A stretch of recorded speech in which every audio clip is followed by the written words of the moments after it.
A vida é a arte do encontro, embora haja tanto desencontro pela vida. Se encontrar, se reencontrar, essa é a nossa essência. E quem foi que disse que é preciso se perder para se encontrar de novo? Perdemos muito nos últimos anos. Não era preciso. Em 6 meses, o número de brasileiros que vivem na pobreza quase triplicou. Agora é o momento de encontrar nossa melhor versão. Não o encontro físico, ainda restrito pelo vírus que assombra. Falo do reencontro com o que nos faz viver, sonhar, sorrir. O reencontro do trabalhador com o emprego. Do jovem com a oportunidade. Da mulher com a dignidade, com o respeito. Das famílias com a estabilidade. É o seu encontro com o seu direito de comer, estudar, trabalhar. Escolher seu caminho. O encontro do Brasil com a tolerância. E do brasileiro com a esperança. O Brasil tem jeito. Vocês não percam a esperança que a gente vai fazer deste país o país da concretização dos sonhos que a juventude brasileira tem hoje. Não desanime nunca. Jamais podemos deixar de sonhar, de acreditar e de realizar. Porque com a esperança no peito é possível voltar a sorrir. E trazer de volta o Brasil ao povo brasileiro.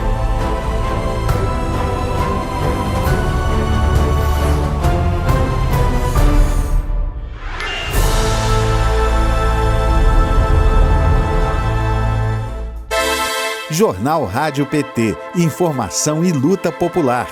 Com Amanda Guerra.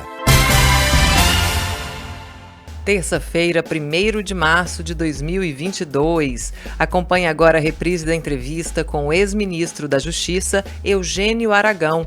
Ele fala sobre o golpe de 2016. Entrevista. Vamos falar agora com o jurista, ex-ministro da Justiça, Eugênio Aragão. Bom dia, doutor Eugênio. Seja bem-vindo ao Jornal Rádio PT. Muito obrigado por ter aceito o nosso convite. Bom dia, companheiras e companheiros. Para mim é uma grande satisfação poder falar com vocês. Tanta coisa acontecendo, em tempos tão difíceis que todos nós estamos atravessando, né? Certamente. Bom, o senhor afirmou em 2016 que o impeachment da presidenta Dilma significava um retrocesso ao convívio democrático. Eu falo também de traição e de um clima de ódio político. E recentemente o ministro do STF, José Barroso, afirmou que a perda de sustentação política foi o que resultou no golpe de 2016. Eu queria saber do senhor, como é que o senhor avalia essa afirmação 6 anos após o processo, lembrando que o STF negou o pedido de anulação feito pela defesa da presidenta Dilma e negou também o afastamento do Eduardo Cunha, que presidia a Câmara dos Deputados à época. Olha, eu, com todo respeito ao ministro Barroso, a quem eu tenho pessoalmente grande estima, mas uma declaração desse tipo chega a ter ares de hipocrisia, né? Porque, afinal de contas, nós sabemos que em 2016, 2015 e 2016, a governabilidade estava sendo comprometidíssima, principalmente por um personagem. Esse personagem chamava-se Eduardo Cunha. Eduardo Cunha, ele queria ser dono do governo, queria ser dono do Congresso, queria ser dono do país, né? E nós sabemos que durante muitos anos esse senhor Eduardo Cunha, ele atuou aparelhado com gente do partido dele dentro do governo, né? Tirando recursos, fazendo uma bandalheira danada para poder fazer um caixa e eleger uma bancada, segundo ele mesmo dizia pelo Congresso afora, uma bancada de 100 deputados, né, que viessem a lhe dar suporte. Ou seja, Eduardo Cunha queria ser o rei do Brasil, e claro que para o rei do Brasil não havia espaço para a presidenta Dilma Rousseff, né? Então, a crise política, a falta de sustentação de Dilma tem um nome, né? Tem um nome de Eduardo Cunha, né? Isso a gente não pode esquecer. A presidenta mandava as medidas provisórias, os projetos de lei para a Câmara dos Deputados, e o senhor Eduardo Cunha, sem qualquer base regimental ou qualquer base constitucional, pura e simplesmente devolvia esses projetos para o governo e se recusava a dar andamento, a dar, vamos dizer, a submeter esses projetos às comissões e ao plenário.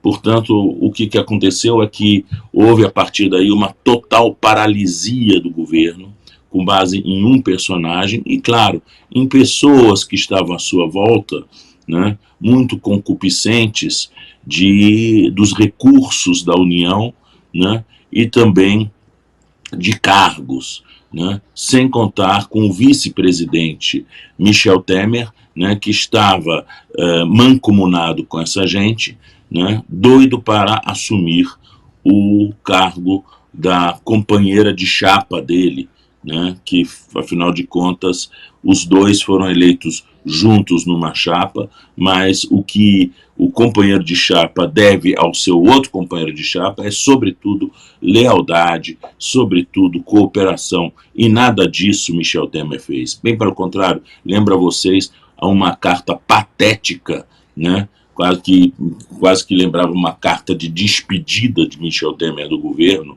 né, em que ele promovia autoelogio, porque muita gente, inclusive, sabe que essa carta não foi escrita por Michel Temer, e sim por Moreira Franco, né? E lá naquela carta o Moreira Franco referia-se a si mesmo, dizendo: e a senhora tirou essa grande figura, Moreira Franco, que estava fazendo um belíssimo trabalho. Isso Moreira Franco falando de si mesmo em nome de Michel Temer. Então foram tempos horrorosos, foram tempos muito tristes. Lembrar isso agora, desse jeito, dizendo que Dilma não tinha sustentação política, é simplificar demais, mas simplificar terrivelmente esse drama que foi imposto ao país a partir de um candidato perdedor que não aceitou a sua derrota e começou então a articular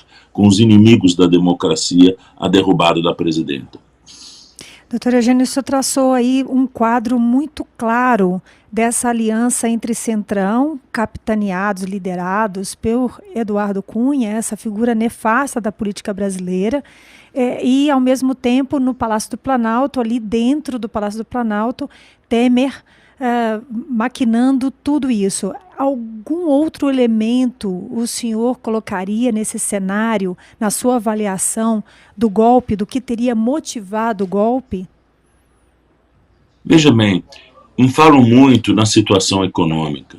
A situação econômica do Brasil realmente havia se deteriorado, né? Havia se deteriorado como um impacto tardio da crise de 2008, afinal de contas, o preço das commodities no mercado internacional despencou, e isso, claro, que tinha reflexo direto sobre uma economia exportadora de commodities como a nossa, mas veja, esses fatos são fatos que são administráveis dentro de um governo quando ele está plenamente capacitado e plenamente apoiado pelas instituições, né? Eram fatos que não dependiam de Dilma, não eram fatos que dependiam de ninguém, era uma conjuntura internacional, né? E numa conjuntura internacional negativa, o que as instituições de um Estado democrático devem fazer é se unir, né, para tentar enfrentar esse momento de crise. Foi feito o contrário. Essa crise internacional foi aproveitada, né, por esses setores golpistas para transformá-la em um discurso de incompetência da presidenta Dilma, o que não é verdade. A presidenta Dilma era uma pessoa extremamente preocupada, trabalhadora. Eu tive oportunidade de ver a presidenta Dilma no Palácio do Planalto, despachando de manhã até tarde da noite, né?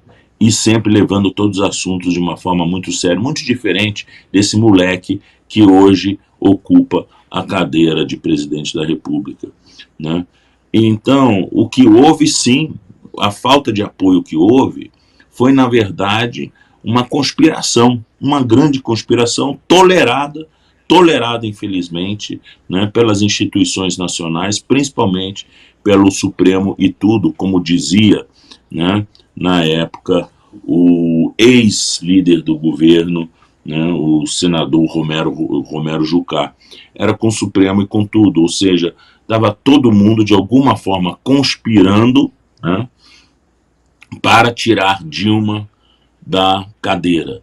E isso tem, evidentemente, também, isso não podemos deixar de mencionar aqui, um forte elemento misógino, né? Um forte elemento misógino. Dilma, primeira presidenta mulher desse país, e a Dilma, um símbolo de dignidade, de luta pela democracia desde a sua juventude, né, foi retirada exatamente por tudo isso que ela representava. Estamos aqui hoje, né, num governo que tenta impor a todos nós uma sociedade misógina, uma sociedade homofóbica, uma sociedade que descura de todos esses valores democráticos que foram construídos, né, depois da ditadura, principalmente depois da Constituição de 1988. Perfeitamente. Nós estamos conversando com o jurista, ex-ministro da Justiça, Eugênio Aragão, que gentilmente aceitou o nosso convite para essa boa, excelente conversa. Nós já falamos sobre o papel do Congresso, ou melhor, especificamente da Câmara dos Deputados, mas gostaria de voltar para o Judiciário. O senhor já afirmou que desde o mensalão a cúpula do Judiciário só decide olhando para a janela. O senhor pode explicar essa afirmação? O que isso significa? Eu lembro de uma frase uma vez do ministro Joaquim Barbosa, num dos bate-bocas dele com o ministro Gilmar Mendes, em plenário do Supremo Tribunal Federal, televisado para o país inteiro, em que ele gritava para o ministro Gilmar e dizia: ministro Gilmar, o senhor está destruindo esse país. Olha para as ruas, olha para as ruas, olha em sua volta. Como se isso fosse papel de juiz, olhar para as ruas, né? O papel de juiz é interpretar as leis, pura e simplesmente isso. E essas leis são aprovadas pelo Congresso Nacional e, portanto, a sua legitimidade está no voto popular recebido por aqueles que elaboram as leis, né? Portanto, quem tem que olhar para as ruas é o Congresso Nacional, não o Judiciário.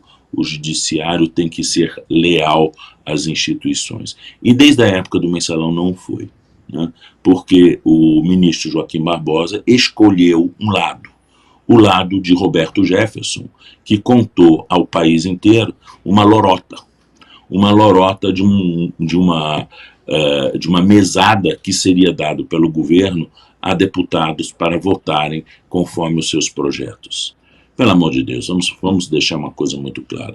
Governos têm inúmeros instrumentos, né, para criar liames de simpatia com deputados. Não precisa dar mesadas para deputados, né? Todos os deputados, legitimamente, têm demandas para os seus constituintes, né? E essas demandas são atendidas normalmente pelo Poder Executivo.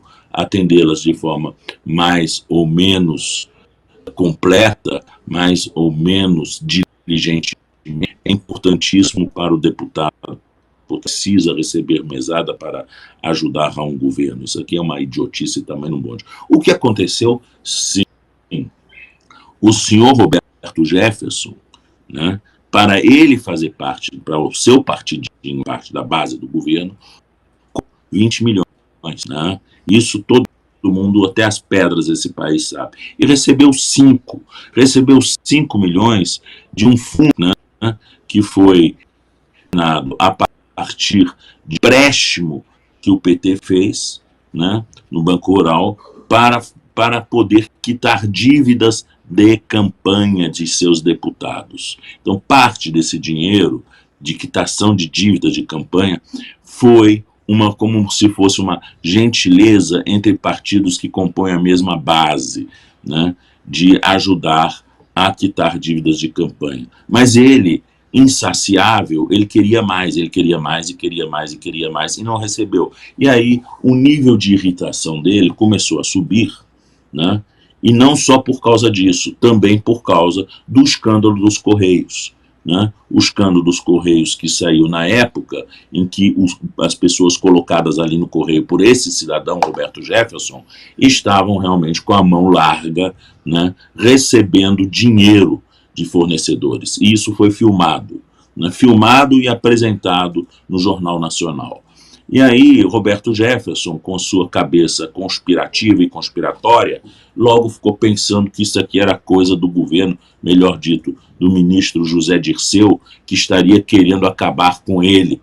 Né? Ele ficou interpretando que aquilo lá foi inoculado pelo governo para acabar com os seus asseclas dentro do governo, quando na verdade depois ficou muito claro que quem estava por trás de todas essas maquinações de fazer filmes e dificultar a vida do governo, na verdade era Carlinhos Cachoeira e sua companhia, portanto não tinha nada a ver com José Dirceu, né? Mas ele achou que era José Dirceu e ficou com ódio de José Dirceu. Ele é uma pessoa completamente destemperada, sobe na tribuna e começa então a inventar essa história da mesadinha dos parlamentares. Roberto Jefferson, que é advogado de júri, né, conhece muito bem essa retórica barata de júri para convencer jurados.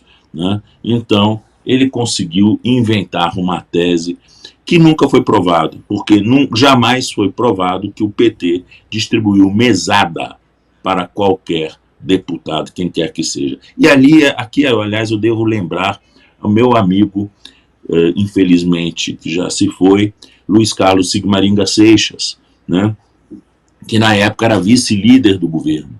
Certa feita, o Sig disse para mim assim: Eugênio, se isso tivesse existido, essa coisa de mesada, né, para os parlamentares, eu que era vice-líder do governo e tinha que negociar as pautas com deputados de outros partidos, eu seria o primeiro a saber que existia essa mesada. Mas eu vou lhe dizer uma coisa, eu nunca ouvi falar nisso. Isso não existe. Né?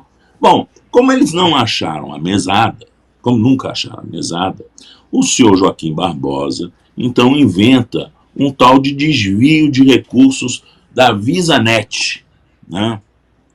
E lembrando a vocês que a VisaNet é uma entidade privada, completamente privada, não tem nada de dinheiro público lá dentro. Né? É uma entidade, hoje, vamos dizer, ela é um sistema de pagamentos por maquininhas, não é isso? Mas a VisaNet, ele era composto pelo Itaú, pelo Bradesco e pelo BB Participações. BB Participações não é o Banco do Brasil, é um fundo privado administrado, como qualquer banco faz, pelo Banco do Brasil, mas o dinheiro que está lá dentro é dos investidores, ou seja, é um fundo de investimento. Né? Então, esses três criaram a VisaNet, que hoje é o sistema Cielo. Né? Criaram a VisaNet, e a VisaNet distribuía para os seus componentes, o BB Participações, o Itaú e o Bradesco, recursos para poderem fazer propaganda da bandeira VisaNet. Né? E foi feita uma auditoria sobre esses recursos de publicidade da bandeira. E essa auditoria concluiu que os recursos foram plenamente utilizados de forma adequada nessa finalidade de fazer publicidade da bandeira VisaNet. Portanto, não houve nenhum desvio de recurso da VisaNet. Por algum motivo, inventam que esse recurso da VisaNet é recurso público. Alguns dizem recurso público por destinação, porque serve ao Banco do Brasil. Esse dinheiro não era público, não se tocava com o Banco do Brasil. No Banco do Brasil havia uma diretoria de publicidade, claro que havia. Mas essa diretoria de publicidade não fazia publicidade da VisaNet, fazia publicidade do Banco do Brasil. Né? E o diretor de publicidade, né, do Banco do Brasil era o Henrique Pisolato. Só que o Henrique Pisolato jamais tinha condições de pegar um tostão da VisaNet, porque ele não administrava a VisaNet. Ele não tinha nada a ver com isso. e, no entanto, acusam Pisolato de ter sido quem teria desviado recursos da VisaNet que jamais foram desviados e que jamais foram recursos públicos e sim recursos privados. Portanto, a história toda ela mal contada. Pior de tudo é o seguinte, que todos esses elementos que eu estou contando para vocês estão dentro dos autos, estão dentro do processo. Portanto, o senhor Joaquim Barbosa tinha conhecimento disso tudo, né? Mas inventaram essa lorota da VisaNet. E a coisa foi tão longe, tão longe, tão longe, que disseram que os dois empréstimos tomados pelo Partido dos Trabalhadores no Banco Rural seriam, na verdade, simulações, que nunca teriam existido esses empréstimos. O dinheiro realmente usado era da VisaNet. Pois bem, o PT foi executado pelo Banco Rural na Justiça e teve que pagar esse recurso desses dois empréstimos, né? Aí, quando foi a prestação de contas do PT no Tribunal Superior Eleitoral a respeito desse recurso do Banco Rural, o Tribunal Superior Eleitoral, isso foi em 2015, resolveu simplesmente dizer que o PT mentiu ao tribunal porque esses recursos não existiam e aplicou uma multa astronômica ao PT por causa desse recurso do Banco Rural. Eu, na época, era vice-procurador-geral eleitoral e eu pedi a palavra. Eu disse para o ministro Dias Toffoli, que na época presidia o tribunal, eu disse, mas ministro, esse dinheiro do PT, esse dinheiro do Banco Rural foi executado, o PT pagou esse dinheiro, está aqui nos autos, esse dinheiro foi pago por ordem judicial, foi pago, então esse empréstimo existiu, isso é tão coisa julgada quanto o mensalão. Aí o ministro Dias Toffoli me sai com essa pérola, assim, entre uma coisa julgada do Supremo Tribunal Federal e uma coisa julgada de um juiz de primeira instância, eu fico com a coisa julgada do Supremo Tribunal Federal. Ou seja, ignorou totalmente o fato de que o PT pagou o Banco Rural. Portanto, a realidade é o seguinte, o PT, sim, ele precisava pagar a dívida de campanha de deputados, ele tirou empréstimos bancários para este fim, ele pagou dívidas de vários deputados, inclusive de outros partidos, né? E foi punido por isso. Inventaram que esse dinheiro era um dinheiro público retirado do VisaNet, sendo que o VisaNet era dinheiro privado, nunca se tirou um tostão do VisaNet, e quem foi culpado de tirar dinheiro do VisaNet não tinha nada a ver com a VisaNet, jamais trabalhou na VisaNet. Doutor Eugênio, o senhor é mais um que vem reconstituir a verdade a respeito do PT. A gente sabe que há um esforço tremendo da comunicação do Partido dos Trabalhadores e das Trabalhadoras, do Instituto Lula, da Fundação Perseu Abramo, em iniciativas como essa, né, do Memorial da Verdade, para a gente ir retomando a verdade dos acontecimentos. Todos os dias a gente vê aqui e ali arrependidos, né, do que fizeram, saindo aí nas manchetes dos jornais mesmo de uma maneira estranha como essa do ministro Barroso.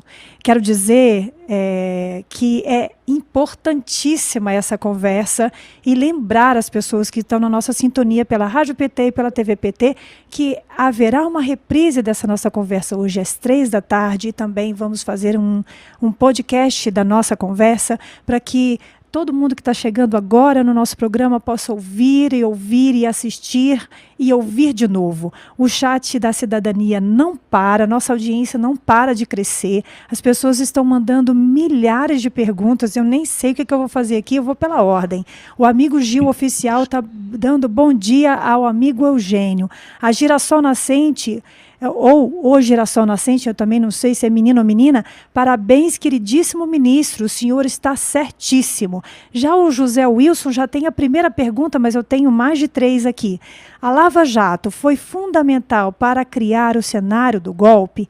Onde erramos? Faltou articulação das bases democráticas? Essa é a pergunta do José Wilson. Agora segura um pouquinho aí, segura que aqui tem, ó, a Maryland está dizendo, bom dia, Jornal Rádio PT, muito bom ouvir, bom dia também para o ministro Eugênio Aragão.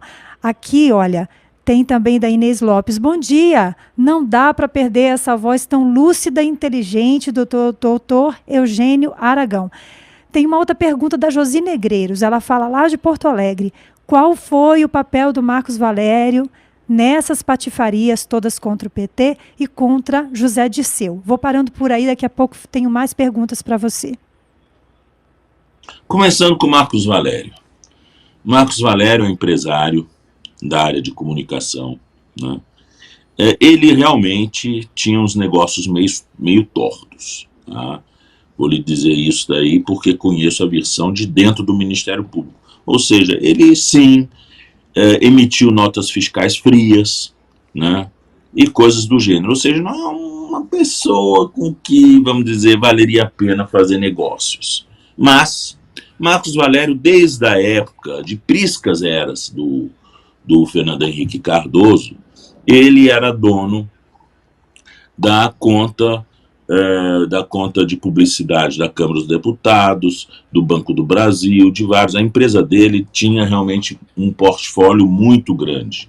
Foi apresentado ao PT, à Secretaria do PT, como uma pessoa que poderia fazer um trabalho de publicidade para o PT, e como ele vamos dizer, ele tinha um capital de giro muito grande, né, ele poderia facilitar também a gestão dos recursos a serem destinados para deputados pagarem suas dívidas de campanha. O que aconteceu? O dinheiro que saiu do PT, daquelas duas contas do Banco Rural, daqueles 2 empréstimos do Banco Rural, foram entregues para Marcos Valério fazer a administração, né, desses recursos para vários deputados poderem pagar suas dívidas. Lembro aqui um dos deputados que pagou suas dívidas, que é uma pessoa absolutamente honesta e sofreu horrores, né, foi o nosso querido João Magno, né, lá de Minas Gerais. João Magno pegou, parece, 300 mil reais com Marcos Valério, pagou suas dívidas todas, abriu uma conta, como lhe foi dito, abriu uma conta própria para isso, pagou suas dívidas todas, fez a retificadora de sua prestação de contas no TSE e devolveu as sobras de dinheiro para o Marcos Valério, que disse, bom, agora as contas estão resolvidas. Por conta desse empréstimo para o Marcos Valério, João Magno entrou no mensalão, porque os meninos que fizeram a denúncia do mensalão queriam ter 40 acusados. Então João Magno entrou nessa também. João Magno passou horrores e no final do mensalão ele foi absolvido, mostrando que o seu procedimento foi absolutamente regular, não teve nada de errado. Ele realmente usou esse dinheiro, ele declarou esse dinheiro, ele devolveu as sobras, ele fez tudo que tinha que ser feito. E não tem nada de errado um partido vir a socorro de seus deputados com recursos para pagar suas dívidas de campanha, porque, afinal de contas, esses deputados fazem parte da bancada do partido e são também filiados a esse partido. O que não é muito comum no nosso sistema é um partido pagar dívidas de outro partido. Mas eu acho que isso, mesmo que isso aqui fosse uma irregularidade, isso é um pecado venial, porque o que se queria, na verdade, era simplesmente pagar dívidas de campanha, né, para ter uma relação mais tranquila de governabilidade. Isso daqui, nisso não tem nada de corrupção, não tem nada de errado, é um dinheiro tomado no banco, pago à base de juros, né, como qualquer pessoa pode fazer, né. Então, esse é o Marcos Valério, né? Marcos Valério, digamos assim, eu pessoalmente não faria negócios com ele, mas, enfim, pelo fato de que ele estava estabelecido no mercado e era uma pessoa com uma enorme liquidez, né? Ele foi escolhido para administrar esses recursos, né, do Banco Rural para distribuir para aqueles deputados mais necessitados para fecharem as suas contas. Já o José Wilson gostaria de saber, o papel da Lava Jato no cenário do golpe, né? Se ela foi fundamental para criar esse cenário, e onde é que nós erramos? Faltou a articulação das bases democráticas, o que é diferente do que o ministro Barroso disse da questão do apoio do Centrão. Aqui nós estamos falando mesmo de articulação das bases democráticas, das instituições democráticas. Olha só, nós erramos sim, porque o formato do chamado combate à corrupção e à lavagem de ativos dentro do Ministério da Justiça foi feito de forma a fortalecer, muito mais do que instituições, corporações, né? Houve um foro que foi criado à época pelo ministro Márcio Tomás Bastos, dentro do Ministério da Justiça, chamado ENCLA, que é a Estratégia Nacional de Combate à Corrupção e Lavagem de Ativos. Nessa ENCLA tinham assento a Associação Nacional dos Procuradores da República, a Associação dos Fiscais de Tributos, a Unafisco, tinha a Associação Nacional dos Delegados da Polícia Federal, tinha a Associação dos Juízes Federais, a AJUF, tinha a Associação dos Magistrados Brasileiros, a AMB, tinha a CONAMP, que é a Associação Nacional do Ministério Público Estadual, estava todo mundo lá presente, ou seja, um monte de entidades que representavam o quê? Não representavam instituições, representavam os funcionários dessas instituições com demandas, sobretudo, de vantagens, de, vamos dizer, de qualidade de vida, né? Muito mais do que isso. Então foi um erro. Não que não se deva dialogar com essas instâncias corporativas, mas fazer essas instâncias corporativas serem determinantes de uma política de governo está errado, porque essas instâncias corporativas não têm voto popular, não representam a sociedade como um todo, tá? Então, infelizmente, a ENCLA acabou elaborando projetos de lei que, sobretudo, visavam a fortalecer mecanismos corporativos de pressão em cima do Estado. Como um exemplo típico, a Lei 12.850, que trata das organizações criminosas, né? Nós demos, de certa forma, asa a essa turma para eles voarem bem alto, né? E, claro, que eles utilizaram essas armas que nós lhes entregamos contra nós mesmos, né? Porque é da natureza do corporativismo agir contra o governo da vez, porque é o governo da vez que pode lhes dar vantagens, facilidades, isso é, aumento de ganhos, né? Reconhecimento de outros tipos de vantagem, como auxílio alimentação, auxílio médico e não sei o que mais. Então, esse governo sempre estará sob a pressão dessas corporações para garantir o bem-estar de seus membros. E essas corporações usam os podres poderes deles para fazer o governo ficar contra a parede e atender às suas demandas. E foi isso que aconteceu. Eles usaram, então, esses graves instrumentos para colocar o governo contra a parede, né? E fizeram isso de uma forma muito pouco sutil, muito direta, de forma muito grossa, principalmente os dois presidentes da Associação Nacional dos Procuradores da República da época. O primeiro foi o Alexandre Camanho e depois foi o Robalinho, né? Os dois não tinham nenhum tipo de pejo, né, de mostrar realmente aqui que eles vieram. Eles usavam realmente os poderes, vamos dizer, institucionais para dar alavancagem corporativa, né? Infelizmente, a NPR se deteriorou muito, mas muito, na sua ética, na sua base ética, sob esses dois presidentes. Mas não foi só isso, né?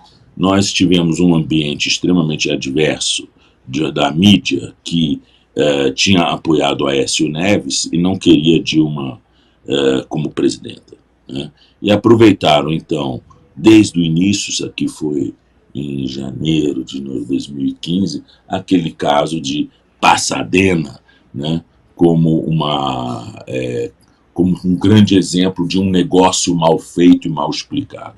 Ora bolas, todo mundo sabe que Pasadena foi um excelente negócio na época, né? O Brasil precisava de uma refinaria, né, que refinasse óleo pesado, na época, e só os Estados Unidos tinha esse tipo de tecnologia. Pasadena servia para isso. E tanto assim foi que depois, mais tarde, Pasadena estava à sua plena capacidade, né? O que aconteceu é que o sócio belga de Pasadena resolveu sair do negócio e vender a sua parte para a Petrobras. E aí, realmente, o negócio acabou saindo mais caro para a Petrobras do que a Petrobras estava prevista. Portanto, os ganhos de Pasadena demorariam mais tempo para serem realizados, ou seja, a realização do dinheiro que foi investido, não é isso? Mas, se Pasadena tivesse sido adequadamente administrado, ficado nas mãos da Petrobras, Pasadena de longe devolveria todo o investimento que foi feito, né? Mas a partir de Pasadena começa então a investigação sobre a Petrobras, né? A Petrobras, que desde priscas eras da ditadura militar sempre distribuiu vantagens para seus diretores, né? Ser diretor da Petrobras na época de Shigeaki Ueki já era na Wall Street conhecido como um babado dos mais maravilhosos, né? Era assim um maná você ser diretor da Petrobras. A Wall Street inteira sabia isso da época de Shigeaki Ueki, portanto, na época do governo Médici, né? Então,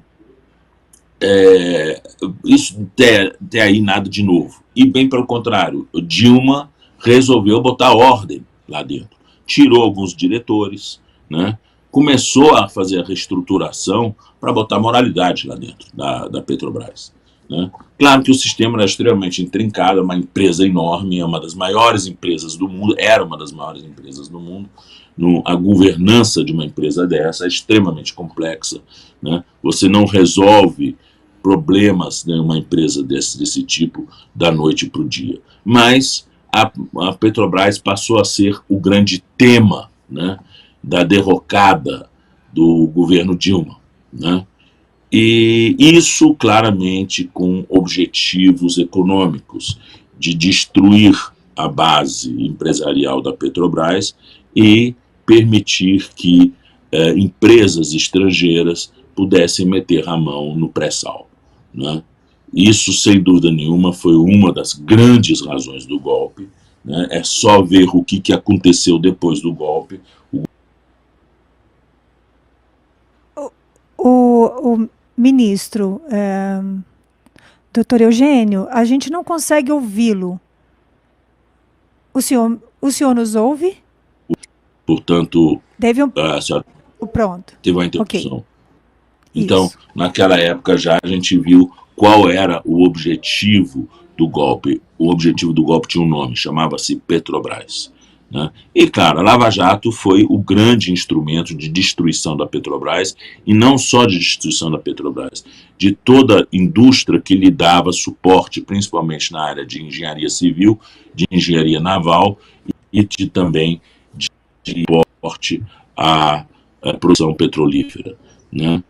Isso foi tudo massacrado pelos governos posteriores, e hoje o Brasil vive esse dilema de pagar um combustível a um preço de um mercado escandinavo, né, com um salário dos mais baixos que nós já tivemos nos últimos tempos e, portanto, não permitindo à população sequer pagar o combustível de sua locomoção. E isso interfere, claro, em toda a cadeia de preços, porque todos os bens são transportados no Brasil por via rodoviária, e isso significa, portanto, um encarecimento geral da vida, o que nós estamos todos hoje percebendo nos nossos bolsos.